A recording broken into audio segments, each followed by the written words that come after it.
اعوذ باللہ من الشیطان الرجیم بسم اللہ الرحمن الرحیم۔ السلام علیکم ناظرین، میں ولی موسوی پروگرام افطار ہدایت کے ساتھ لے کے آپ کی خدمت میں حاضر ہوں۔ آج 15 رمضان المبارک ہے، 3 جولائی ہے، 3 جولائی اور جمعۃ المبارک کا روز ہے۔ آج میں پروردگار کی بارگاہ میں دعا گو بھی ہوں اور پر امید بھی ہوں کہ آپ پوری دنیا میں جہاں کہیں بھی ہوں گے صدقے میں محمد و آل محمد کے خیر و عافیت سے ہوں گے۔ آج لندن میں مغرب کا ٹائم 9:35 ہے اور مینچسٹر میں مغرب 10 بجے رات کو ہوگی، اور اس کے علاوہ مختلف شہروں کے جو لوگ ہیں وہ اپنے مقامی وقت کا خاص خیال رکھیں گے۔ جیسا کہ آپ کو فارمیٹ کا علم ہے کہ ہمارے پاس جو ہے وہ اس پروگرام کا آغاز فضائل ماہ مبارک سے کیا جاتا ہے، تو آج بھی اسی طرح سے آغاز کیا جائے گا۔ صرف ہم آپ جو ہے آپ کی لائیو کالز جو ہے وہ مسئلے مسائل کے حوالے سے نہیں لے پائیں گے، اس کے علاوہ جنرل جو ہے وہ گفتگو آپ کر سکتے ہیں۔ لائیو کال جو ہے وہ بھی کھول دی جائیں گی اور آپ کو بھی پروگرام میں شامل کیا جائے گا۔ پہلا ایک حضرت امیر المومنین ارمان الفدا کے قول آپ کے ساتھ جو ہے وہ شیئر کریں گے۔ مولا فرماتے ہیں کہ انسان کی اصل اس کی عقل ہے اور اس کی عقل اس کا دین ہے۔ سبحان اللہ، کتنا خوبصورت قول ہے، اور تمام چیزیں جو ہے وہ اس کے اندر ہی پوشیدہ ہیں کہ انسان کی اصل جو ہے وہ اس کی عقل ہوتی ہے، اور عقل جو اس کا دین ہوتی ہے۔ بالکل اسی طرح ہے کہ اگر انسان اپنی عقل کو بروئے کار لائے اور اس میں سوچ بچار کرے اور اس کے اندر جو ہے وہ تدبر پیدا کرے، تو اس کا جو ہے وہ دین بھی سنور جاتا ہے، دنیا بھی سنورتی ہے اور آخرت بھی سنور جاتی ہے۔ تو اس کے اوپر ہم نے گفتگو کرنے کے لیے ایران المقدسہ کے شہر قم سے قبلہ جناب سید عبدالحسین موسوی کو جو ہے وہ آن لائن لیا ہے، وہ ہمارے ساتھ ہیں، ہماری خوش قسمتی ہے۔ تو چلیں گے قبلہ کی طرف، آپ کی خدمت میں سلام عرض کریں گے، خوش آمدید کہتے ہیں۔ السلام علیکم۔ السلام علیکم قبلہ۔ میرے خیال سے لائن جو ہے وہ ہمارا رابطہ برقرار نہیں ہو سکا، ہم دوبارہ جو ہے وہ رابطہ برقرار کرنے کی کوشش کریں گے۔ تو ہم دیکھیں گے آج کے پروگرام میں کہ مجموعی طور پر کہ ماہ مبارک کے فضائل کیا ہیں۔ دوبارہ ہمارا رابطہ جو ہے وہ ایک مرتبہ برقرار ہو گیا ہے۔ قبلہ آپ کو خوش آمدید کہتے ہیں اور آپ کی خدمت میں سلام عرض کرتے ہیں۔ السلام علیکم رحمۃ اللہ۔ قبلہ، جیسے کہ ابھی ہم نے عرض کیا کہ جو ہے وہ یہ ماہ مبارک ہے اور اس کی بڑی برکتیں ہیں، بڑی فضیلتیں ہیں، یہ عشرہ مغفرت چل رہا ہے، اور آج کا دن جو ہے وہ امام حسن المجتبی ارمان الفدا کی آمد کا دن ہے۔ تو کہ کوئی بدقسمت ترین ہی بدبخت ترین ہی شخص ہوگا جو کہ آج امام حسن مجتبی ارمان الفدا کی وسیلے سے خدا کی برکتوں کے نزول سے محروم رہ جائے۔ تو میں چاہوں گا کہ اس کے اوپر آپ تھوڑی روشنی ڈالیں۔ بسم اللہ الرحمن الرحیم۔ بہت بہت شکریہ۔ یہ مہینہ جیسے اللہ نے خود کہا ہے کہ یہ آج میں اپنی نعمتوں کا دسترخوان کھول رہا ہوں آپ لوگوں کی طرف سے، اب دیکھ رہا ہوں کہ آپ کتنے خوش نصیب ہیں کہ کتنا آپ اس سے استفادہ کر سکتے ہیں۔ ماشاءاللہ۔ اور اسی اللہ کے دسترخوان کی جو سب سے بڑی نعمت ہے وہ امامت و ولایت ہے، اور ماہ مبارک رمضان ولادت ہے سبط رسول اللہ صلی اللہ علیہ وسلم امام حسن مجتبی علیہ السلام۔ امام حسن مجتبی علیہ السلام کا جو اپنا یعنی وسیع ہونے کے اعتبار سے، وسیع رسول اللہ صلی اللہ علیہ وسلم ہونے کے اعتبار سے، اس قرآن کی حقانیت کی حفاظت کرنا ہے، جس طرح اللہ نے خود وعدہ ہے کہ میں اس کا نگہبان ہوں، میں اس کا محافظ ہوں، اور رسول اللہ صلی اللہ علیہ وسلم نے فرمایا ہے کہ میں آپ کے درمیان 2 وزنی چیزیں چھوڑے جا رہا ہوں، انی تارک فیکم الثقلین، کتاب اللہ و عترتی اہل بیتی، قرآن اور اہل بیت۔ قرآن اہل بیت کی فضیلت بیان کرتا ہے اور اہل بیت قرآن کی سبحان اللہ، فضیلت بیان کرتے ہیں۔ سبحان اللہ، سبحان اللہ۔ امام معصوم ہوتے ہوئے جو امام زین العابدین امام حسن مجتبی علیہ السلام کو 6 مہینے کی حکومت کرنے کے بعد جس سازش کا شکار جو امت کو بنایا گیا، کیونکہ جو انبیاء آئے، انبیاء کا کام ہے لوگوں کو عقل مند بنانا، تو پیغمبر اکرم صلی اللہ علیہ وسلم نے جس حکیمانہ سیرت کو امت سے متعارف کرایا کہ جو عرب جاہل شراب اور شباب کی بس صرف زبان بولتے تھے، وہ ستاروں اور سیاروں کی بات کرنے لگے، وہ تو رب المغربین اور رب المشرقین کی بات جاری کرنے نہیں، وہ تو کئی صدیاں بعد یہ پتہ چلا کہ 2 بر اعظم وغیرہ ہے. تو جو ان کا معیار ہے مسلمانوں کا بہت بلند ہو گیا. ایک جو مسیر چری خلافت کے عنوان سے خود ولایت کو اگر الگ رکھا گیا، مگر پھر بھی امام حسن مجتبی علیہ السلام تک خلافت کی جو نہج تھی وہ قرآنی خطوط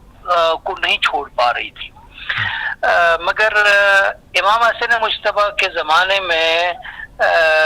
جو معاویہ نے اسلام کو مسخ کرنے کا جو منصوبہ، جو کہ خود معاویہ کا نہیں تھا، یہ دراصل یہ متفق قول بات ہے کہ یہ ابو سفیان کا گیم پلان تھا کہ جب وہ ایک زمانے میں خود نابینا ہوا تھا تو سوال کیا کہ ابھی یہاں پر کون کون بیٹھا ہے، تو جواب دیا گیا فلاں ہے فلاں ہے فلاں ہے. تو پتہ چلا کہ سب اپنے بیٹھے ہیں. ایک تاریخی جملہ بتایا انہوں نے، تو کہا کہ تلقتنها تلقف القرى، اس کو ہاتھ میں اس حکومت اسلامی حکومت کو ملاؤ اور اس کو گیند کے مانند ایک دوسرے کو جسے ہم کہیں گے پاس کرے، ایسا ہی کرے. تو اسی وقت یہ منصوبہ بنا کہ اس کو اپنے ہاتھ دین کو ہاتھ میں اپنے ایک کھلونا بنا کے اپنے مفادات کے لیے استعمال میں لایا جائے. تو معاویہ نے وہی کیا. جب اس کی نوبت آئی تو اس نے اپنے والد کا منصوبہ پورا کیا. امام حسن مجتبی علیہ السلام نے ان شرائط میں جو ایسے ماحول یہ بنا کہ جس کے لیے انہوں نے وہ صلح کی، جس طرح علماء کہتے ہیں مولا امیر المومنین علی بن ابی طالب علیہ السلام امام حسن مجتبی کی جگہ ہوتے، بالکل ویسے ہی امام حسن مجتبی علیہ السلام نے اس قرآن کی حفاظت کی، جو اس مہینے کی جو اس کو ہم ہر چیز کی بہار ہے روایتوں میں، اور قرآن ماہ مبارک رمضان ہے. اور امام حسن مجتبی علیہ السلام نے اسلام کے ان خطوط کو، ان پیغامات کو کرنے کے لیے ایک بے نظیر کارنامہ کر دکھایا، جس سے اصل اسلام رسول اللہ صلی اللہ علیہ وسلم کا اسلام، قرآن کا اسلام محفوظ رہا. اور جو گیم پلان تھا وہ سفیان کا اور جو معاویہ نے کھیلا اور پھر یزید وغیرہ جو ابھی جس کے آثار ہم دیکھ رہے ہیں، مگر کم سے کم خود جس طرح اللہ نے قرآن کے تحریف سے بچنے کی ضمانت فراہم کی، امام حسن مجتبی علیہ السلام نے اسی قرآن اسلام کی حفاظت کرنے کی انہیں بہت ہی بڑا رول ادا کیا. اور جو کربلا میں میدان میں امام حسین علیہ السلام نے اسلام کی بقا کے لیے جو جنگ لڑی، اس کا جو کیا کہتے ہیں بلو پرنٹ تیار کی، وہ امام حسن مجتبی علیہ السلام نے کی. کیونکہ جو صلح کی گئی وہ دونوں نے انجام دی. امام حسن مجتبی کیونکہ وقت کے امام تھے، امام حسین علیہ السلام امام حسن مجتبی کے موتی تھے، اور ساتھ ساتھ انہوں نے وہ صلح کیا. تو وہاں پر بھی امام حسن مجتبی علیہ السلام نے کئی زاویوں سے یہ پیغام دیا کہ میں چاہوں گا کہ تھوڑا جو ہے وہ ان کی سیاسی زندگی پہ بھی تھوڑی روشنی ڈالیں. بالکل جی ہاں بالکل. امام حسن مجتبی علیہ السلام نے جو یہی ایک وسیع ہمیں سبق دیا، جو ابھی ہم دیکھ رہے ہیں کہ آج اگر صدر اسلام کے بعد جو کڑی ہے اسلام کی ہم دیکھ رہے ہیں، جو وہ ایرانی اسلامی انقلاب کے قالب میں دوبارہ اس کا احیاء ہوا ہے، تو آج بھی ہم دیکھ رہے ہیں کہ ایران کو دھوکہ نہیں دے پا رہے ہیں دنیا، کیونکہ وہ امام حسن مجتبی علیہ السلام کے نقش قدم پر چل رہے ہیں. ان کے پاس وہ منشور سامنے ہے. ابھی دیکھیے کہ یہ جو امریکہ شوگر کوٹڈ فارم میں اچھی باتیں کر رہا ہے، مگر اس کا گیم پلان ہے وہ کس کو سمجھ میں آتا ہے؟ وہ اسی لیے سمجھ میں آتا ہے کیونکہ اسلامی قیادت کے معاویہ کا گیم پلان سامنے ہے، اور اصل مقصد جو ہے وہ ہے قرآن کی حفاظت، دین مبین اسلام حفاظت اور رسول اللہ صلی اللہ علیہ وسلم کی سیرت کی حفاظت. اور یہی سیاسی منشور تھا امام حسین مجتبی علیہ السلام کے، جس نے وہ سکھایا کہ اگر آپ ایسے مرحلے میں بھی آئے، آپ ایسا یہ خط خال کھینچے جس سے آپ کے مقاصد جو ہے ہاتھ سے نہ چلے جائیں، جو آپ کا مقصد ہے دینی مقصد جو آپ کا ہے، اسلامی مقصد جو آپ کا ہے، وہ مخدوش نہ ہونے پائے. اگر اتنے بھی ایسے برے حالات بھی ہوں، مگر آپ قطعی طور پر ان مسائل کے ساتھ کمپرومائز نہیں کریں. جس طرح معاویہ نے اس معاہدے کو ہی کہا کہ یار میں تم لوگوں کو نماز پڑھانے کے لیے نہیں آیا ہوں، مجھے حکومت کرنی ہے آپ لوگوں پہ، جو میں نے صلح کیا وہ میں نے پیروں تلے رونق دیا. یہ بھی پتا تھا کہ امام حسن مجتبی علیہ السلام کو کہ یہ جو معاویہ ہے یہ صاحب ایمان نہیں ہے، وعدے کا پکا نہیں ہے، تو یہ جو کچھ ابھی یہ کہہ رہا ہے کہ جو تم شرط رکھو میں قبول کر رہا ہوں. تو مگر ایسے دھوکے میں بھی نہیں آئے. امام حسن مجتبی علیہ السلام نے ان شرائط میں بھی وہی خاکہ پیش کیا کہ جس سے یہ پتا چلا کہ جو اسلام کے روپ میں آ رہا تھا وہ نہیں تھا. یہ سب سے بڑا سیاسی پہلو ہے امام حسن مجتبی کو مسلمانوں کو بصیرت دیتا ہے، جو مسلمانوں کو پہچان دیتا ہے. مطلب پوری دنیا کے آگے قیامت تک کے لیے جو اس کے چھپے ہوئے عزائم تھے ان کو جو ہے وہ کھول کے رکھ دیا. بالکل بالکل. جب ہم قرآن کی بات کر رہے ہیں، بہت سے لوگ ہیں کہ جو صرف قرآن رٹ رہے ہیں کہ بھئی ہاں قرآن کو دیکھنا عبادت ہے، قرآن کی تلاوت کرنا عبادت ہے. جس طرح امام خامنئی اپنی جوانی کی بات کر رہے تھے کہ میری عادت یہ رہی کہ 3 دن میں ایک ختم قرآن کرتا تھا. آج میں کیونکہ بوڑھا ہو گیا ہوں، ابھی 9-10 دن میں ایک ختم قرآن. صحیح. میں خیال سے اپنی جگہ، مگر جو قرآن جس کے لیے اللہ نے یہ قیامت تک جو منشور دیا ہے اس کو سمجھانے کے لیے ائمہ خدا کے بغیر کوئی بھی آپ کے پاس نہیں ہے. آپ دیکھیں گے امیر المومنین علی بن ابی طالب علیہ السلام کی زندگی ایک طرح کی گزری، امام حسن مجتبی علیہ السلام کی ایک اور طرز کی گزری، اور امام حسین کی کسی اور انداز میں، اور پھر امام زین. ہر امام کے بارے میں زمانے کے یہ حالات کے مطابق ہم دیکھ رہے ہیں کہ انہوں نے کیسے حالات کے ساتھ سامنا کیا ہے. اور اس سے ہمیں اچھی واضح طریقے سے یہ مل رہا ہے کہ جو سیاسی بصیرت مسلمانوں کو ہونی چاہیے، جو ویژن ہونا چاہیے، وہ اہل بیت اطہار نے ہمیں سکھایا کہ ہر زمانے میں اپنے ہر شرائط میں کس طریقے سے اپنے بنیادی باتوں کو محفوظ کرنا ہے. اب قرآن کی بات کریں، مثلا قرآن میں ہم جب کبھی بہت سارے ایسے لوگ ہیں کہ وہ یہ احتمال دیتے ہیں کہ کچھ باتیں ادھر کی ادھر کی کٹ چھانٹ ہے، تو یہ کیا ہے، قرآن کی سلیس انداز میں بات نہیں ہو رہی ہے. مگر جب محقق اس پہ نظر کر رہا ہے کہ جو اس قرآن کا انداز ہے وہی یہ ہے کہ یہ انسان کا کلام ہے نہیں. مثلا قرآن میں ہم دیکھ رہے ہیں نور کا لفظ 23 مرتبہ استعمال میں آیا ہے، اور ظلمات کا لفظ اندھیرے کا 23 مرتبہ، دنیا کا لفظ 115 بار،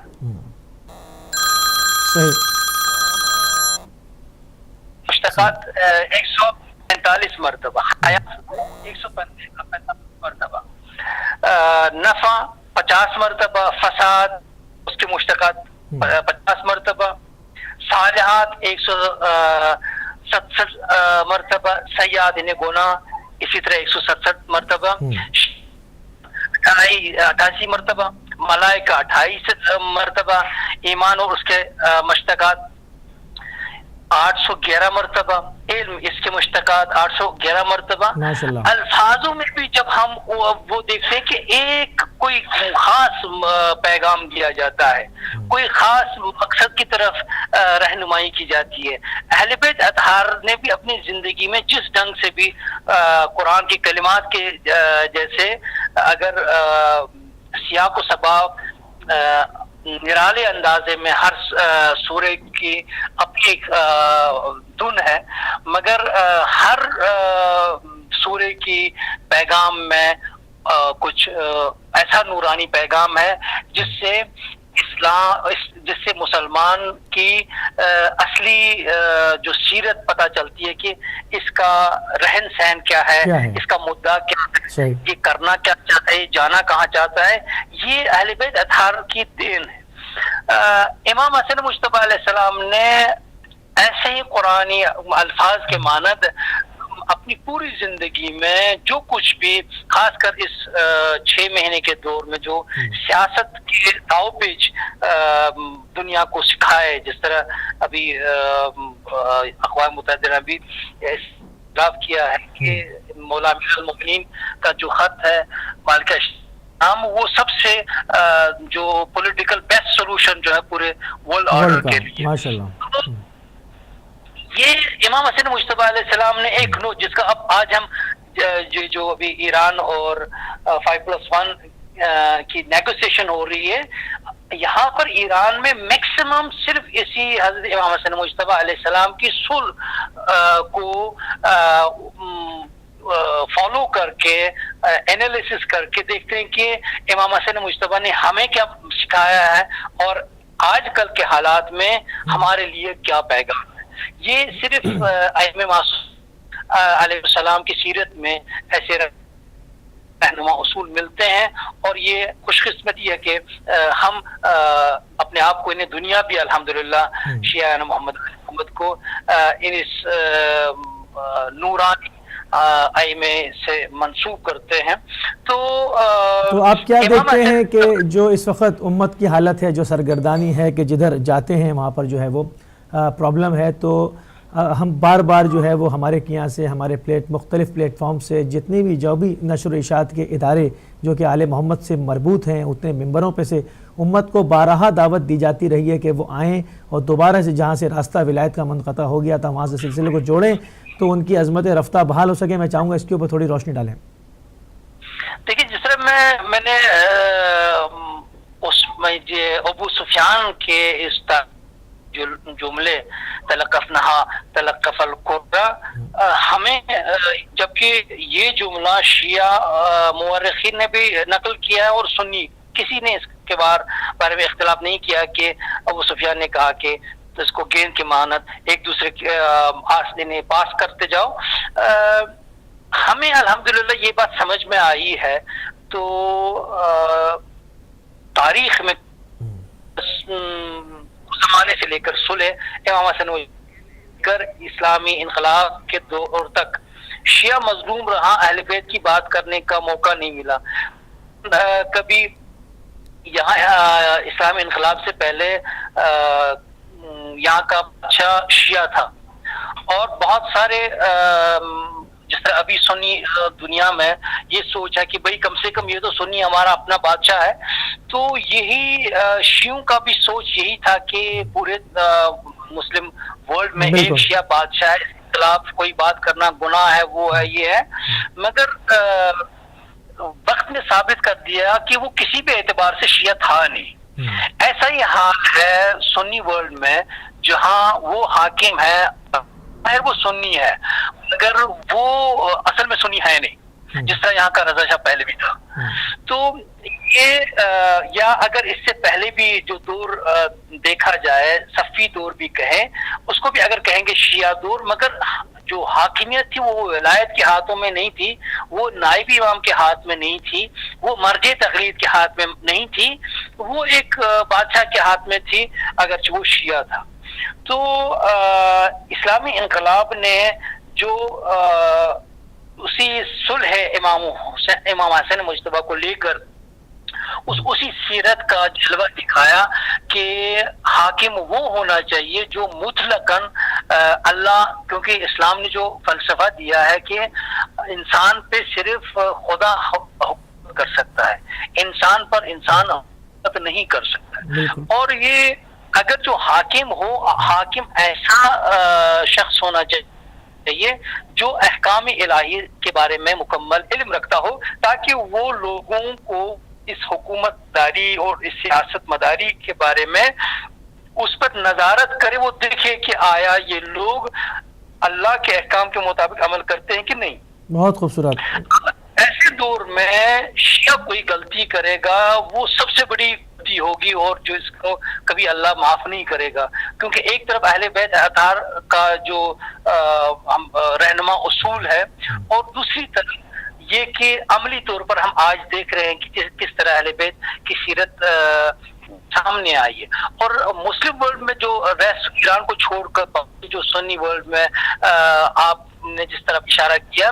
یہ اسی بات کی ضرورت ہے کہ جس طرح ایران میں عوام نے اس بات کو سمجھا کہ اگرچہ رضا شاہ پہلوی شیعہ ہے مگر وہ کسی بھی اعتبار سے، وہ صرف نام کا شیعہ ہے، وہ کسی بھی اعتبار سے اسلام کا نمائندہ نہیں ہو سکتا ہے، مسلمانوں کا نمائندہ نہیں ہو سکتا ہے، بلکہ اسلام اور مسلمانوں کا نمائندہ وہی ہو سکتا ہے جو قرآن کے اصولوں کے بہت خوبصورت گفتگو رہی آپ سے، اور جو ہے وہ اسی کے ساتھ جو ہے ہم آپ سے اجازت چاہیں گے، کیونکہ اب سے کچھ دیر کے بعد جو ہے وہ ہماری ٹرانسمیشن جو ہے وہ ادارے جعفریہ ٹوٹن لندن کی طرف جو ہے وہ آن ایئر جو ہے وہ ہم ادھر چلے جائیں گے. تو اپنے پروگرام کو جو ہے وہ اختتام کرنے سے پہلے ایک نبی کریم صلی اللہ علیہ وآلہ وسلم کا قول آپ کی خدمت میں جو ہے وہ پیش کرتے ہیں کہ حضور فرماتے ہیں کہ اپنے گھروں کو تلاوت قرآن سے منور کرو اور انہیں قبرستان کی طرح خاموش مت بناؤ، کیونکہ یہود اور نصارہ نے ایسا کیا، یعنی جو نمازیں صرف معبدوں میں پڑھتے تھے اپنے گھروں کو عبادت سے خالی رکھتے تھے، اور اپنے گھروں کو عبادت سے خالی رکھتے تھے. ہر وہ گھر جس میں قرآن کی تلاوت ہوتی ہے اس گھر کی برکت میں اضافہ ہوتا ہے، اور اس میں رہنے والوں میں وسعت رزق اور فراوانی پیدا ہوتی ہے، اور وہ گھر جو ہے وہ آسمان والوں کے لیے بالکل اسی طرح چمکتا ہے جس طرح زمین والوں کے لیے ستارے چمکتے ہوئے نظر آتے ہیں. آپ نے دیکھا کہ ابھی ہم نے گفتگو کی، اور جس طرح سے قبلہ نے فرمایا کہ جو اسوہ خدا نے ہمارے لیے بنا کر بھیجا محمد و آل محمد کو، اگر ہم ان کے نظام کو، نظام ولایت کو اپناتے ہیں تو اور قرآن سے متمسک رہتے ہیں، تو یہ دو جو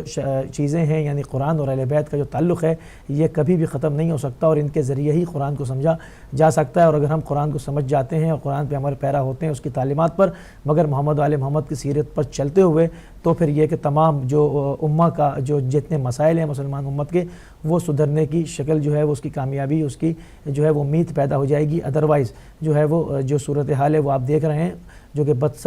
سے بدتر جو ہے وہ ہوتی چلی جا رہی ہے. تو تمام تر ہم نے، چونکہ اب ہمارے پاس دامن وقت میں زیادہ گنجائش نہیں رہے کہ مزید ان چیزوں کے اوپر ہم بات کریں، چونکہ ہماری جو ہدایت کی ٹیم ہے وہ اس وقت ادارے جعفریہ ٹوٹن لندن سے جو ہے وہ لائیو ٹرانسمیشن دکھانے کے لیے ریڈی ہے. تو مجھے جو ہے وہ مانچسٹر اسٹوڈیو سے اجازت دیجیے. السلام علیکم ورحمۃ اللہ وبرکاتہ.